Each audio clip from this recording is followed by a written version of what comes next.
Hello, everyone.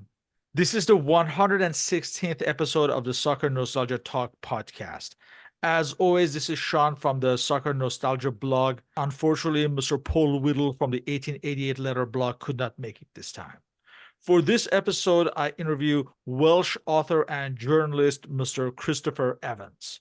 Mr. Evans is the author of Los Leones, the unique story of Athletic Club Bilbao. This book chronicles the history of Spanish club Athletic Bilbao from its foundation until today. Welcome, Christopher. Good to have you here. Cheers. Thanks for having me on. It's a pleasure. Thanks very much, Sean. Looking Thank you. forward to it. So, can you introduce yourself and your trajectory into football? My name's Christopher Evans, as you say. So I'm a journalist from South Wales, from a village called Caerleon, which is on the outskirts of Newport, which is a city in South Wales. I've been a football fan since day dot. Normally, if you're from the UK, you're a football fan. My father was a big football fan. My older brother, all my family, and yeah, like yourself, football fanatic. Grew up loving it, but then I also love the sort of political and the cultural and historical element of football as I got older. And yeah, so I've written about football and music as well, but primarily football probably for the last 15 years. Eventually, this is my first book. So yeah, that's a bit about me. What sparked your interest to write about the history of Athletic Bilbao?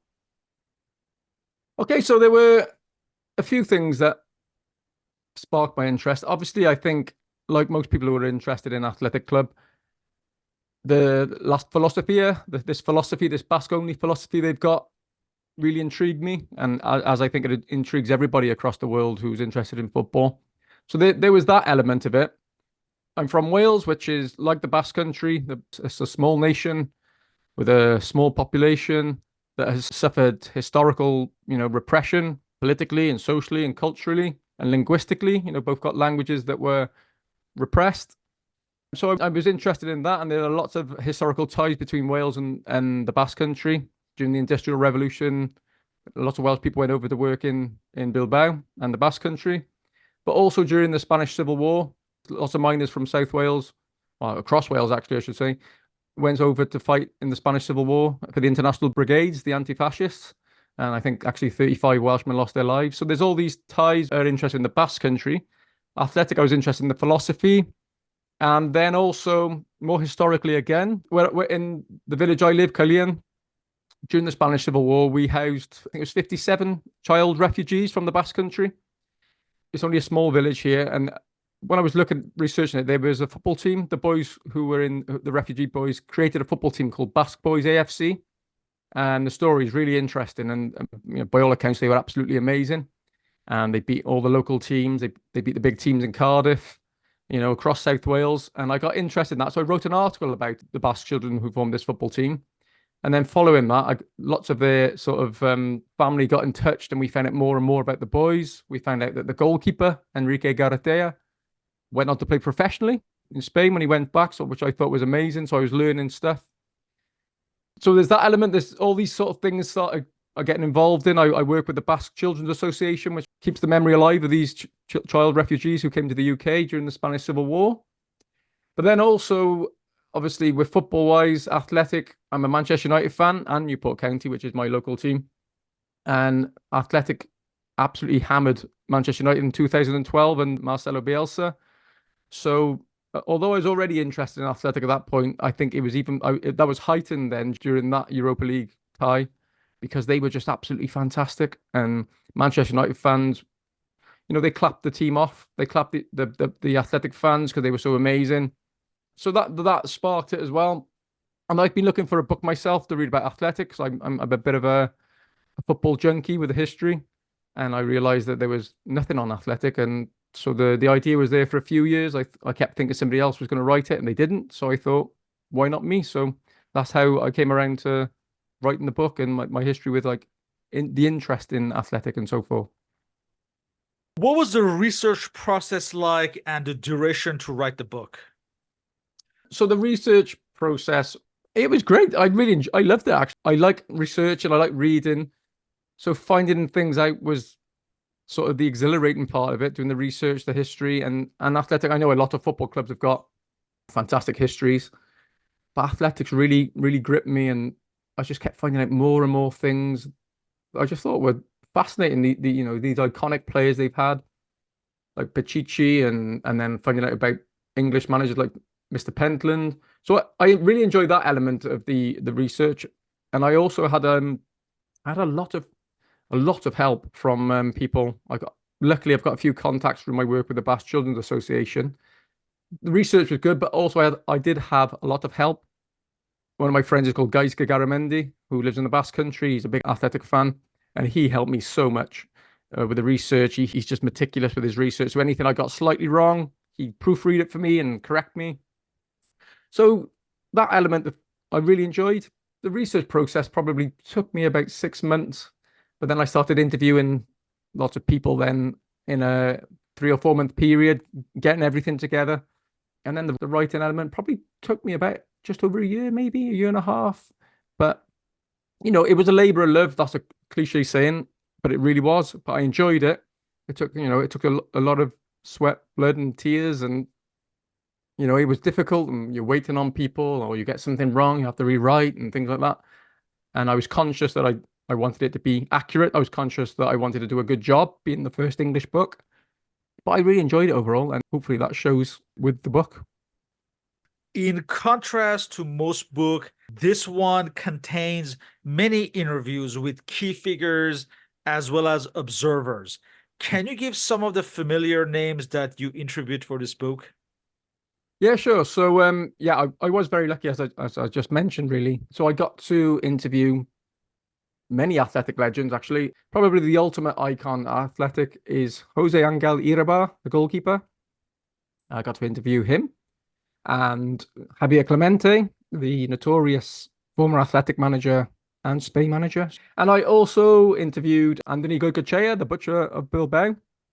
He doesn't like being called that, mind, so be careful saying that. Certainly wouldn't say it in front of him. He also wrote the foreword for me, Goicoechea.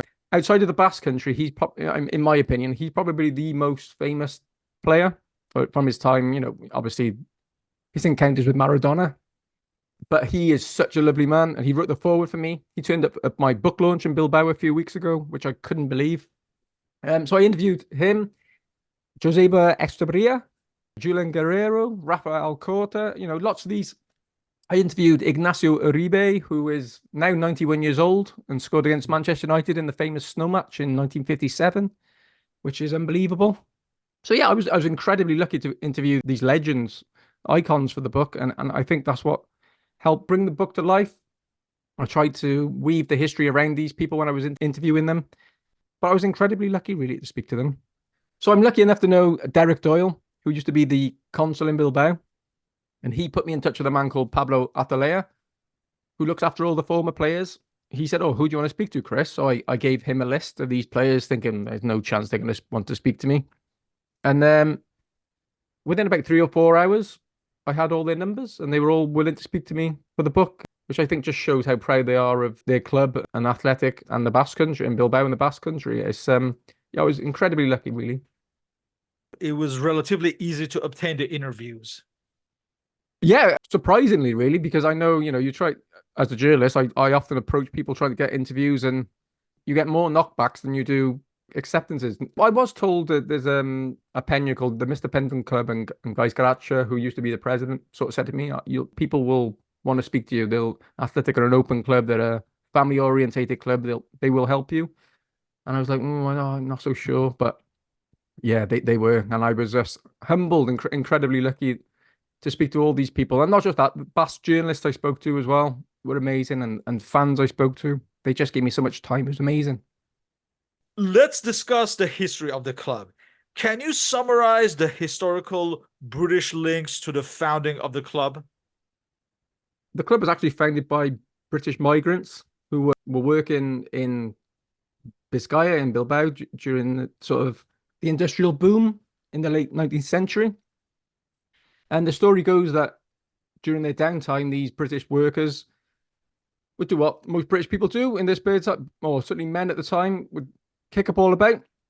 And they would do this on next to the Nervion River in Bilbao. in a place called the Campo de los Ingleses, which means the field of the English or the field of the Englishmen. And the Basques, where football wasn't really a thing at the time, were intrigued. They're like, what are these blokes doing, kicking this ball around quite aggressively? And eventually they got interested and they joined in. And there were lots of Basque students who were going over to the UK from, wealthy Basque families. And they were coming back with a love of the game, coming back to Bilbao with a love of football. And by all accounts, they joined in with these British workers and they were convivial kickabouts next to the river. And it grew from there. And eventually the club were formed. And there were two clubs and I think it was 1894.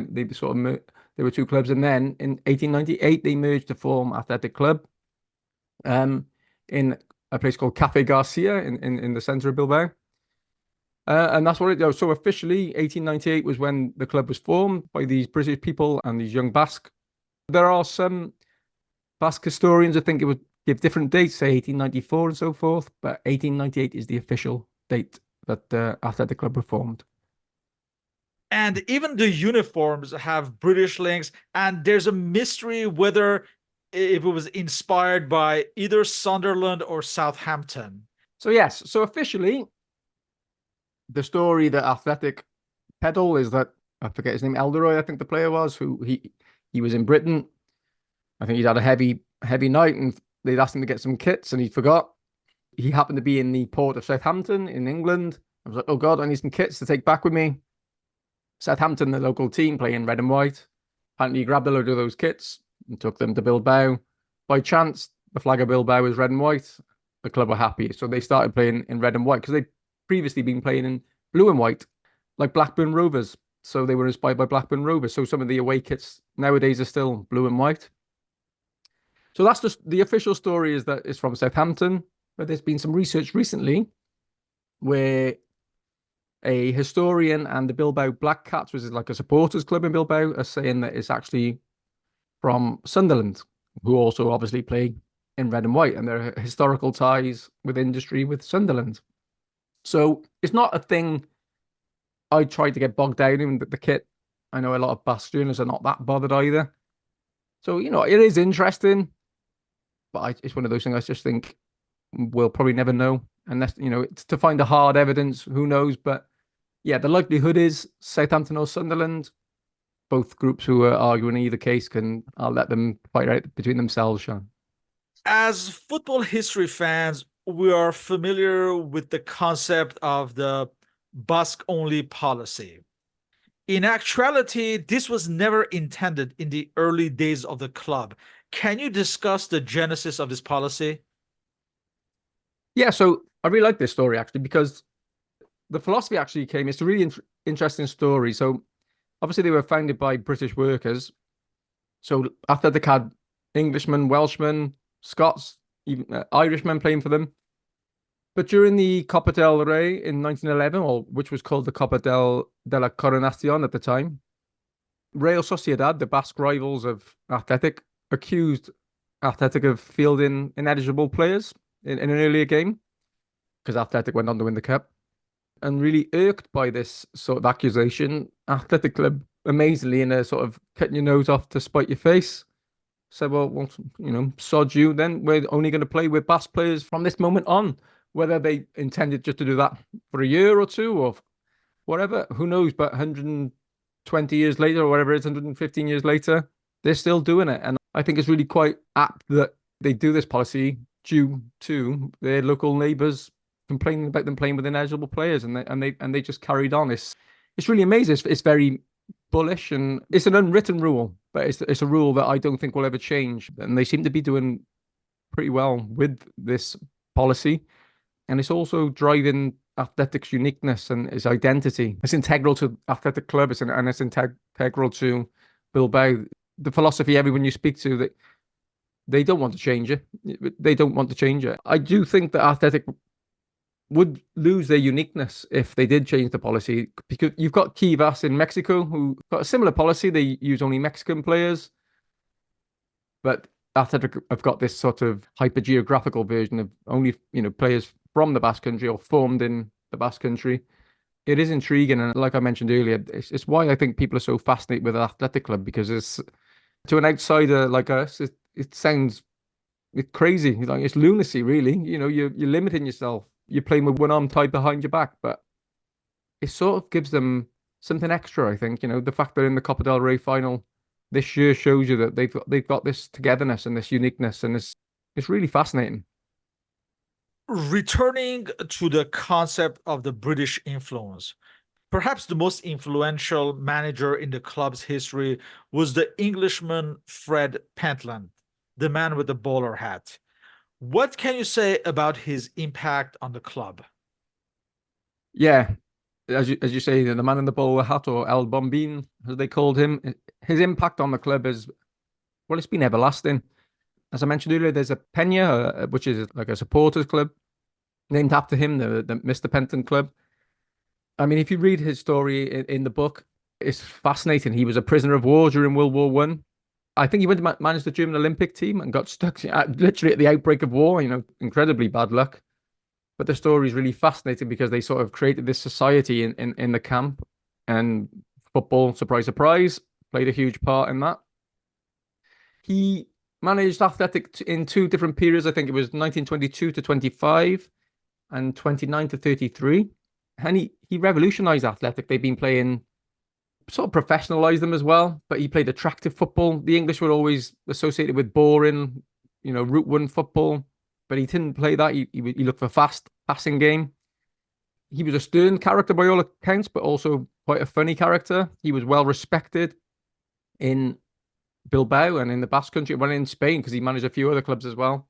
But like I said, he revolutionized Athletic and brought attractive football. And well, not just that, he's still the most successful manager Athletic Club have ever had. I think he won 2 league titles, 2 Copa del Reys, and they had like regional championships. I think he won 5 of those. He was, by all accounts, a fantastic coach and a fantastic man.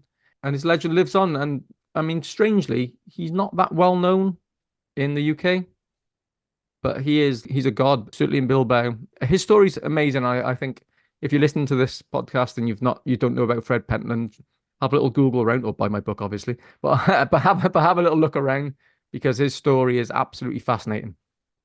Most football fans have heard of the Pichichi Trophy without realizing who it's named after.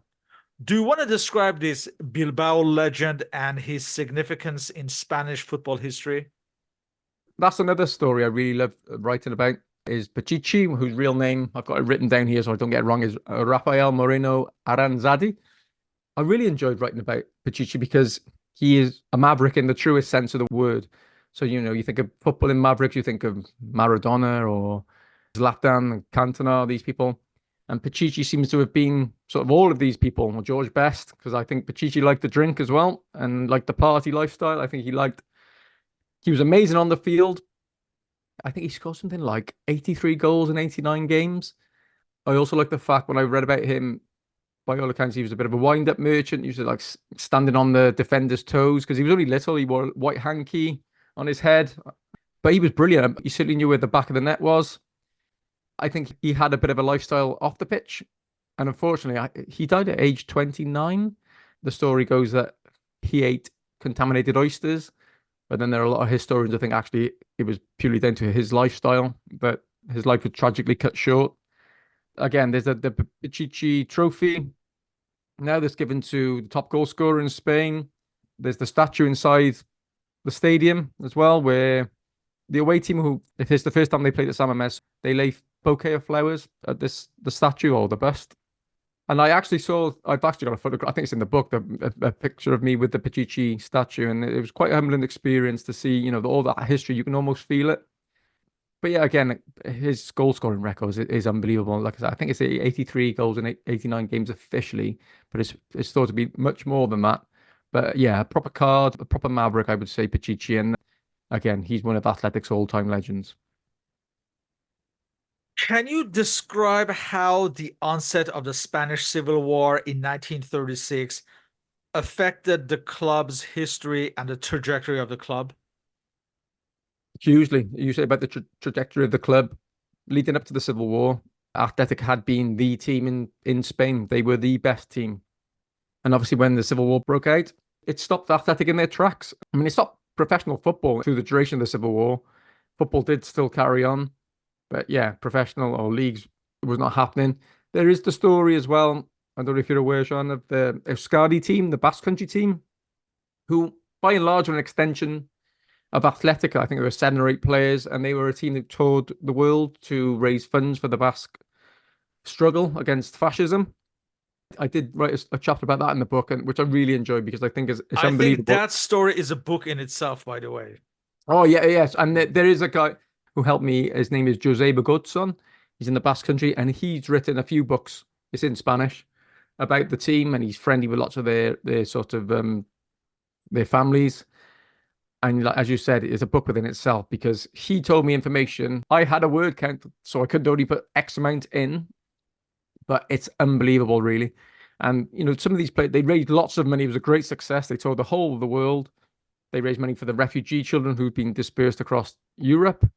They raised money for the fight against Franco, and they, by all accounts, were an unbelievable football team. And they beaten most team, you know, national team. They were beating national team, Mexico, Cuba, and things like that. It's really interesting, and many of them ended up staying in South America and ended up playing for teams like River Plate and San Lorenzo. You know, big clubs in Argentina.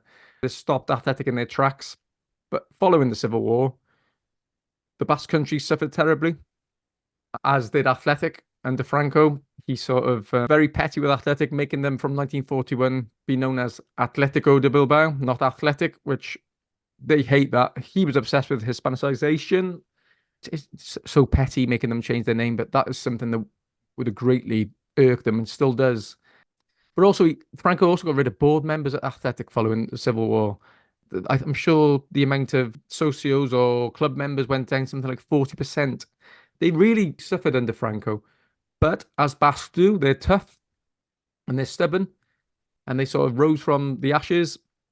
And really, they had great success following the Civil War, certainly with their striker Telmo Zarra, who has sort of broke all sorts of records. His goal scoring record, it almost seems unbelievable.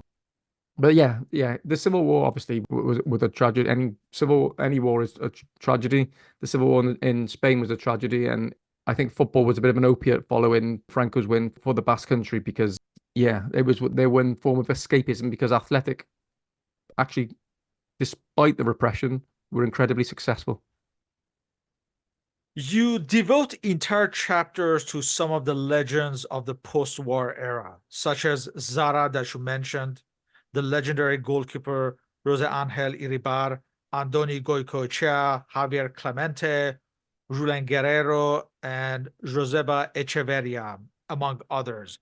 Each one, in a way, represents an era of the club with the Basque pride as a running theme in their respective stories.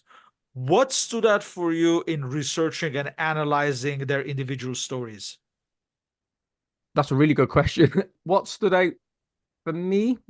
Probably they all had an incredible story. So that's why I like researching. You find out things all the time. So, for example, if you think about Iribar, what stands out, despite the fact that he was an incredible goalkeeper, an incredible man and captain, and he broke all sorts of records. He's still the record appearance holder for Athletic, I believe.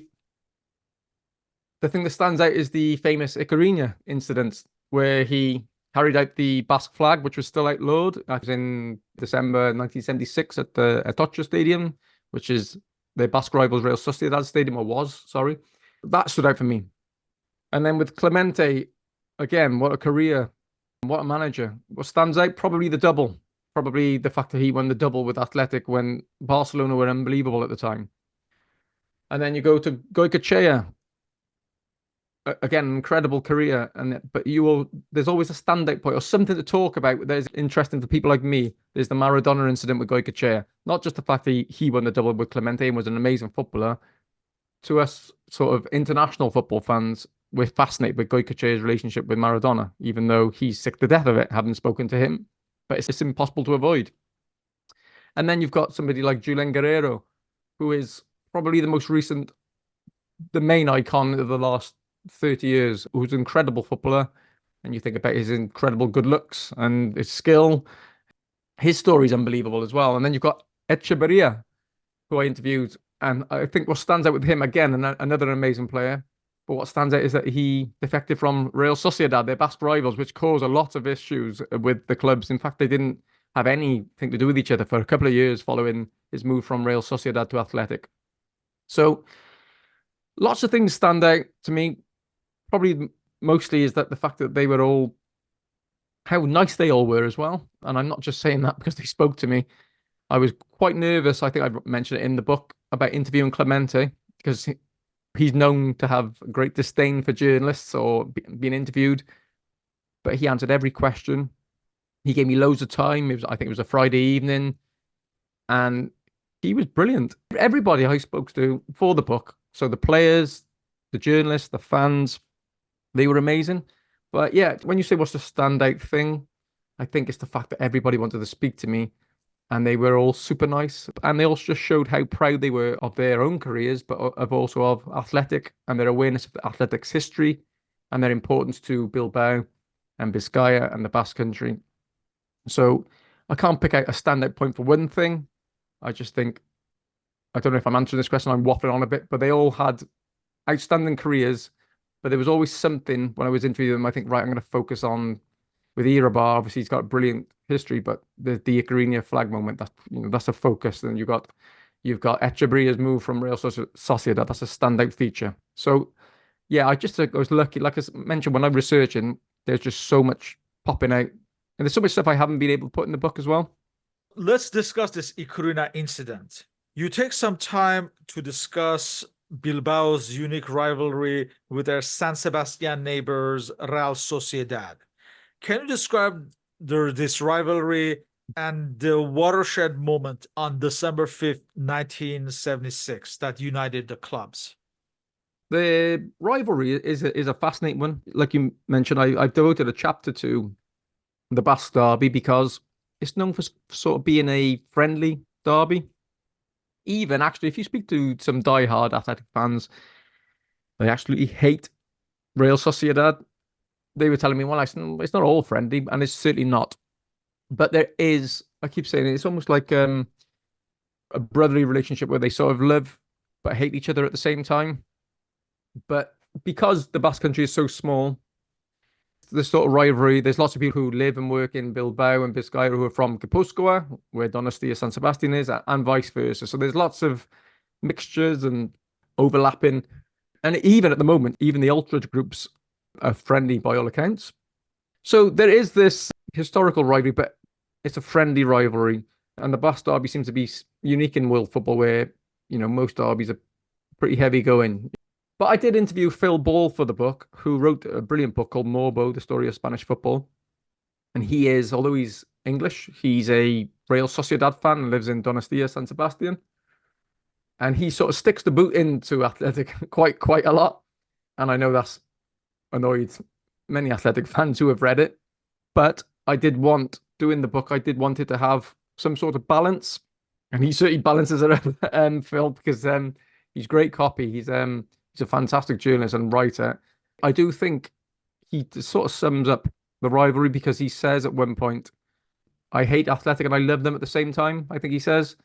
And I think that sort of sums up the Basque Derby. So they do love each other and hate each other. And then going on to the Icarina incident, which I touched on earlier, Franco's pettiness following the Civil War was that the Icarina, which is the Basque flag, was outlawed, deemed illegal, even though some of the other flags, regional flags in Spain weren't. And following Franco's death, I think it was a year earlier, the idea came to display the Icarina, which was still outlawed during the Basque Derby at the Atocha Stadium in Donostia. It was the idea of a man, and I've written this down because I've forgotten it before, called Jose Antonio de la Hoz Uranga, or known as Josean Uranga, who was very political, a Real Sociedad player, bit of a bit part player. It was his idea to get this flag into the stadium. He had to sneak it in the boot of his car, and past sniffer dogs and all sorts. He'd asked his sister to actually sew the flag. She was oblivious to what it was for until she actually saw all the furore it caused. But it's an iconic moment with Irabar, the captain of Athletic, and Cortabaria, the captain of Real Sociedad, coming out onto the pitch. It's an iconic moment in not just Basque sport and history, but in Basque history. It really was showing solidarity and resistance against repression. It was a big middle finger to repression. And a year later, I believe it was a year later, that the flag was actually legalized. It's a really important moment in Basque history. As a young football fan, I became aware of Athletic Bilbao in the 1983 and 1984 years era of the league titles, with Javier Clemente at the helm and Goicoechea marshalling the defense. Can you discuss this era and the whole concept of El Gabara, the celebrating on a barge? The early 80s, as you mentioned, I know you said you were fascinated with Athletic as well at this point, Sean. Athletic were incredible, but not just that. Before the first couple of years of the 80s, Real Sociedad won the league twice. And then it was Athletic's turn in 1983, they won the league. In 83, 84, they won the double, famously beating Barcelona in the Copa del Rey final, which led to carnage following the match with, again, Goicoechea and Maradona involved. They were an incredible team during the early 80s, Athletic. To beat Barcelona were an incredible team. They had Maradona, Schuster. These are two of the best players in history almost. Certainly in the top 20. Well, Maradona, in my opinion, is the best, but Schuster was a wonderful player. To win the double with the philosophy is almost unbelievable. I mean, Clemente, what a manager and what a team he had. You mentioned La Gabara. That is really interesting. So obviously, when teams win a trophy, every other team, they have an open top bus and they go through the streets celebrating with a trophy and so forth. Athletic do things differently. They like to be different. The Basques like to be different. And I think there's a couple of different stories. One of them is that Fernando Ochoa, who used to be the general manager, a bit of a character by all accounts. It was his idea to take the boat down the river Nervion, which goes through Bilbao, to do it differently when they went to show off their trophies. And it's become this sort of mythical part of athletics history because I think in 1984, I think they think over 1 million people were on the streets witnessing this. At the time, there's been the floods the previous year, and it was really tough times for Bilbao with the lack of jobs and work and so forth, and following the floods. So the Gabara it was really raised the spirits of the Basques at the time, but it's become a bit of a burden too.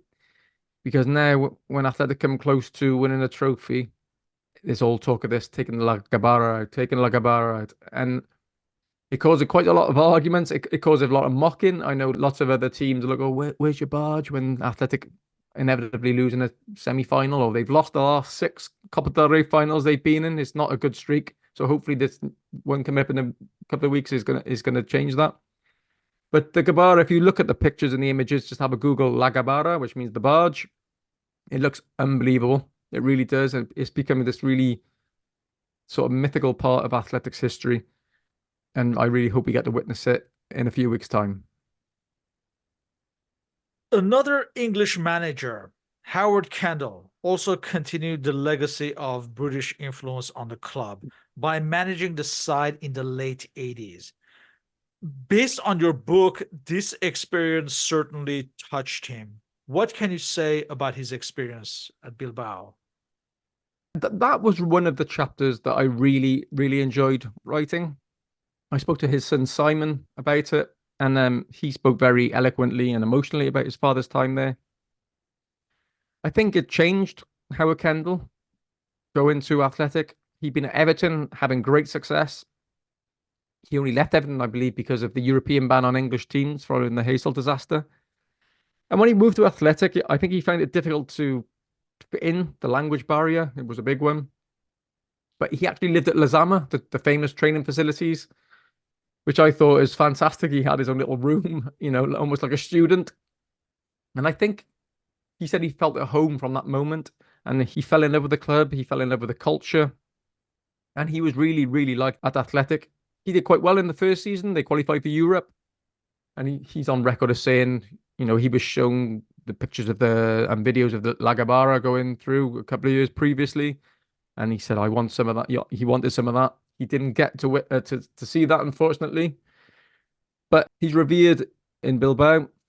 The second season was okay. Not as good as the first season. And then halfway through his third season, things started to unravel, unfortunately. He knew his time was up. But he turned down going to Barcelona to stay at Athletic, which I think's Shows you how much he thought of the club and the city and the Basque Country. There's even a drink. I think Howard Kendall used to like a tipple. There's even a drink called the Kendall still in Bilbao, which is gin and orange juice. And then another thing that stands out when I think of Howard Kendall is his leading press conference, where he fills up. You can see he's really emotional, and he calls Athletic el mejor club en el mundo, which means the best club in the world. And I think he's still really revered in Bilbao for being such a gentleman and a great coach. And when I interviewed Rafael Alcorta, great athletic defender, Howard Kendall gave him his debut. And when I asked him about Howard Kendall, he really got emotional himself as well. I could see he was filling up and saying how important Howard Kendall was to him and his career, and how his family loved Howard as well, and that he wouldn't be where he is without Howard Kendall's support and the chance that he gave him at Athletic. The post-millennium era saw the club nearly relegated twice in 2006 and 2007. Was this truly the club's nadir? Yeah, yeah, you hit the nail on the head there. It certainly was the club's nadir. And I think it was the first time really that they began to, properly question their philosophy of, La Cantera of Basque only, because they were close. The last day of the season, they could have been relegated. All that history of Athletic, along with Real Madrid and Barcelona, are the only three teams in the Spanish league to never be relegated. And 2 seasons in a row, they came incredibly, incredibly close. And when I did a bit of research about, they call it El Bienio Negro, basically the black years, because it was so bad. They started to question their philosophy. But by all accounts, speaking to fans and journalists, there were bad decision after bad decision. The board were hiring bad managers. Hence, the managers were doing badly. And Clemente came back actually at one point, steadied the ship. And then they had a manager called Mane who did well, managed to keep Athletic up. And fortunately, from there, they avoided relegation very closely in the second season. But thankfully, things started to improve after that. But yeah, it was certainly the lowest ebb in Athletic's history, because they almost went down. And who knows what would have happened with the philosophy. And if they'd have gone down, if they'd have stuck with the philosophy, could they have got back up? Yeah, I think you talk to Athletic fans, they don't want to think about it. They try to avoid it. Thankfully, they've not been in such a position since then. The Marcelo Bielsa era as manager included the Europa League matches against Manchester United in 2012. What can you say about the Argentines era at the club? Well, you could say a lot. I would say very much like Bielsa. It was a whirlwind, a lot like his football, certainly.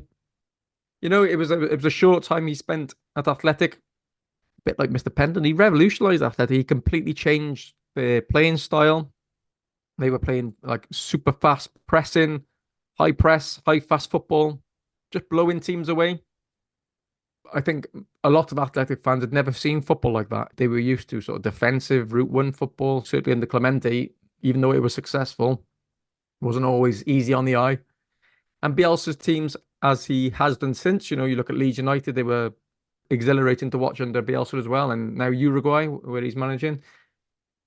But they were incredibly successful in the one season where he got the 2 cup finals. They didn't do so well in the league, but they got to the Europa League final and the Copa del Rey final. But unfortunately, as seems to happen with a lot of Bielsa's teams, they ran out of steam at the wrong time.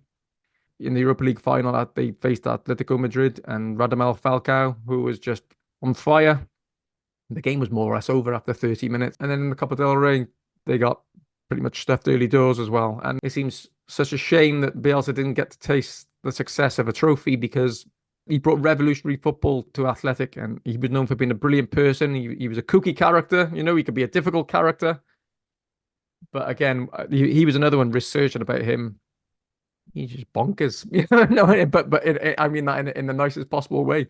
I think, we talk about Pichichi being a maverick footballer. Marcelo Bielsa is certainly a maverick manager, incredibly intelligent, incredibly thorough, and incredibly bonkers, which I think sort of makes him even more intriguing to fans and stuff. I know Athletic fans love him, and he was a great person, a great man by all accounts, and he's still got a really good relationship with Athletic fans, as was shown recently when he brought Uruguay to play Euskadi, the Basque Country team. at San Mamés just last week as manager of Uruguay. Yeah, his story's fascinating.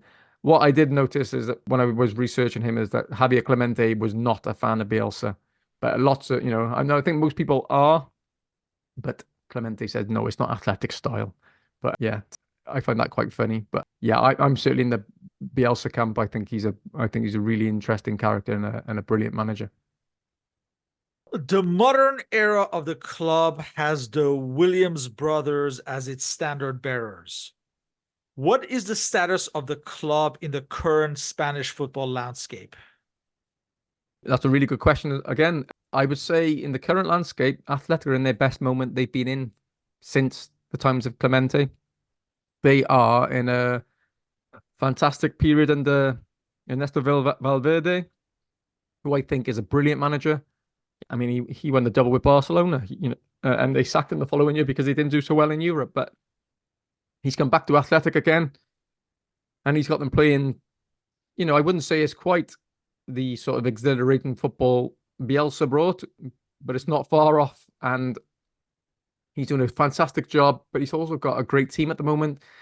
They got a brilliant goalkeeper in Unai Simon, and they've got great defenders like Paredes and Danny Vivian, and they've got fantastic midfielders. And you've got Sunset, who's a wonderful footballer, I think. My favorite at the moment, I've mentioned this elsewhere, is that Unai Gomez, a young midfielder who reminds me of Mark Hughes, a Welsh player. My hero, Mark Hughes, he's sort of got that stockiness and the big thighs, and you can't get the ball off him. He's a fantastic player. You've got the Williams brothers, brilliant, brilliant footballers. I mean, Iñaki is going to go down as one of the all-time athletic greats. No question about that. I think he'll stay. Nico is a wonderful footballer. Whether he stays or not, there's a lot of speculation. But at the moment, and then we got Guruzeta up front, who, I mean, he suffered relegations. He's been out on loan. He's come back this season, and he's just scoring for fun, and he's looking confident. So Athletic are in a really, really good moment. And with being in a Copa del Rey final, there's a chance for the first time in 40 years to hopefully win a trophy playing Mallorca. Athletic don't want to get ahead of themselves, but they are playing Mallorca, who are quite low down the league. They could have been playing Barcelona or Real Madrid. They're not. They've got Mallorca. They've got a good chance, and you don't want to get ahead of yourself. But Athletic are favourites probably for the first time. They've lost the last 6 Copa finals. So hopefully they can actually finish off this one as champions. And then hopefully we see La Gabara back on the river on April the 11th. So fingers crossed, yeah. But they're in a good moment, a very good moment. Circling back to the whole concept of the Basque-only policy, like you mentioned, we often hear that it's a disadvantage in this modern post-Bosman world. But in a way, this is the club's identity. What is the general outlook from today's Bilbao fans? Again, I'm not from Bilbao, so they might tell you different, but from everybody I've spoken to for the book, I mean, former players, managers, journalists, fans, they don't want to change the philosophy. It is what makes Athletic unique. You'll see that word, everywhere when you talk about, I mean, their hashtag at the moment is unique in the world, and they are unique. And the philosophy is what makes Athletic unique. Obviously, they've got an incredible history, but there's no other club like them in the world. There's not. They're so aware of their identity and their history, how important their philosophy is to them, how important they are as a club to Bilbao, to the city. That it's a one club city. That's what fascinates me as well. When I've been to Bilbao, every time I go, you can't help but notice there's Athletic flags everywhere. There's only one club, and that's very strange for a relatively big city. But yeah, their identity is so strong and they're so sure of it. And Athletic are a reflection of the Basque people and their culture. And I don't think they'll ever change the philosophy. I really don't. When I interviewed Andy Goicoechea, he said to keep competing, Athletic should consider sort of opening up the philosophy a little bit, perhaps for the Basque diaspora in the rest of Spain, the children of Basque people or the Basque diaspora in South America. And, there's a big Basque community in America where you live as well, Sean. So whether they allow that, so they still keep it in the philosophy, but sort of modernizing it, widening it, I suppose you would say. Whether that happens, I don't know. My inkling is that they won't change it. It is what makes them special. I think they'd rather get relegated than change the philosophy. That is my opinion. And I think Phil Ball said it when I interviewed him. Actually, he said they athletic fans will tell you they'd rather be relegated than lose the philosophy. And I think he's right. I don't see it changing. Maybe I'll be wrong, but I don't see it changing. I think it's what makes them who they are, what makes them unique, as I said. Do you have any future books on the pipeline?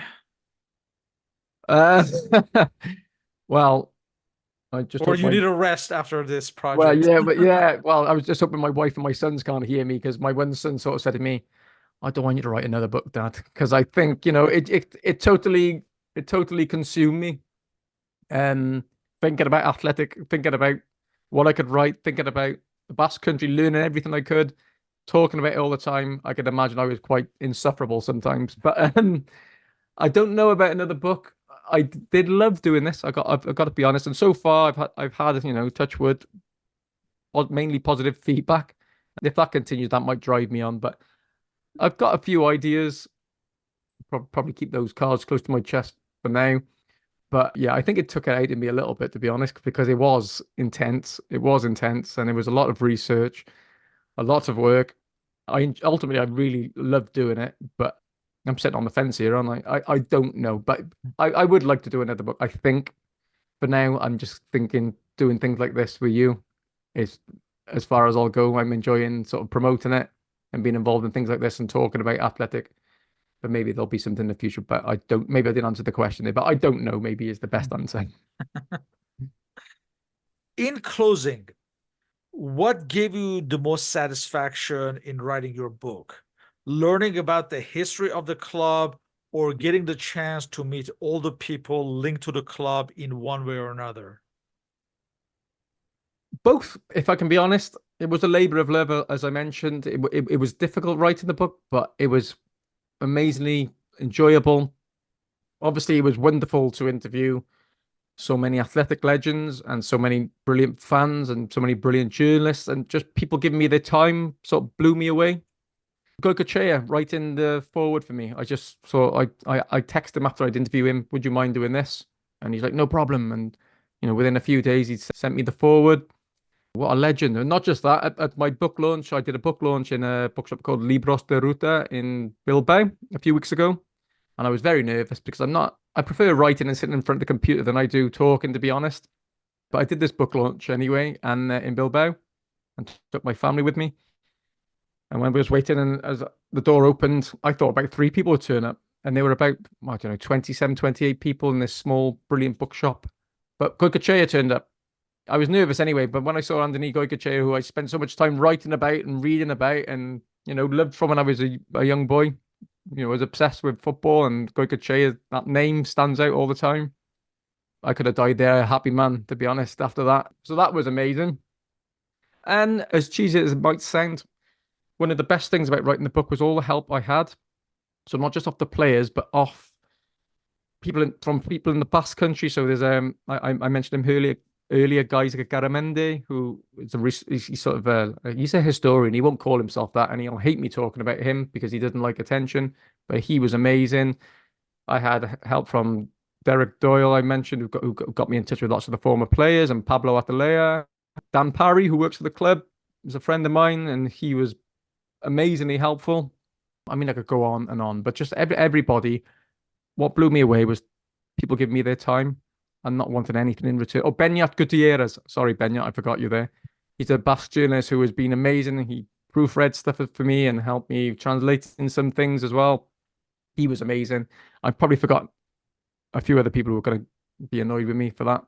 But yeah, and also obviously, but I think, yeah, what gave me most satisfaction was just the help and support. And I made a joke about my wife and kids, but the support without them putting up with me, I wouldn't have been able to do it because they supported me as well. My father proofreading, my friend Mike proofreading. So it was just, I think what gave me the most satisfaction is just showing you that in these trying times in the world, a lot of people are good. Despite what we read, there are a lot of good people left, and it's not like me to say that, to be honest, but there are. And I think just the kindness and people being helpful, that's a bit of a cheesy answer, but it's true. That was really humbling. With that, I would like to thank you for your participation in this interview. As always, feel free to leave questions and comments. And all our respective contact information and relevant links have been included on the podcast and blog uploads, including the links to Mr. Evans's book. Again, I thoroughly enjoyed reading this book, and I would urge everyone interested in football history to read this book. So thank you once again.